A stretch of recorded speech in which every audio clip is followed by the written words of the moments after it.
ما دام قد تم الاختيار على نفس طريقة الاقتراع على القائمات مع اعتماد التمثيل النسبي وطريقة أكبر البقايا بقطع النظر عن هذه الفنيات أو التقنيات،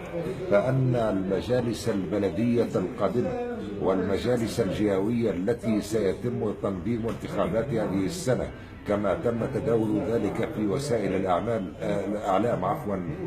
لن تكون سوى صورة مصغرة لقصر بار،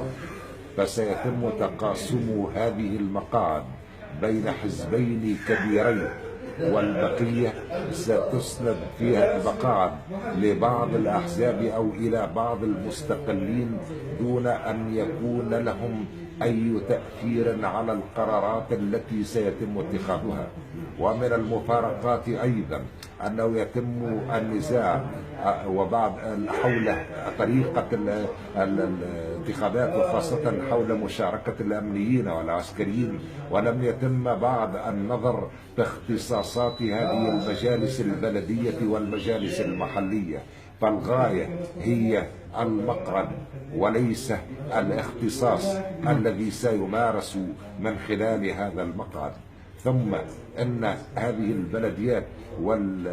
والمجالس البلدية والمجالس الجهوية للأسف سوف تكون امتدادا للسلطة المركزية، لأن من سيتم انتخابه بطريقة الاقتراع على القائمات سوف يشعر بأنه مدين بانتخابه لا لمن انتخبه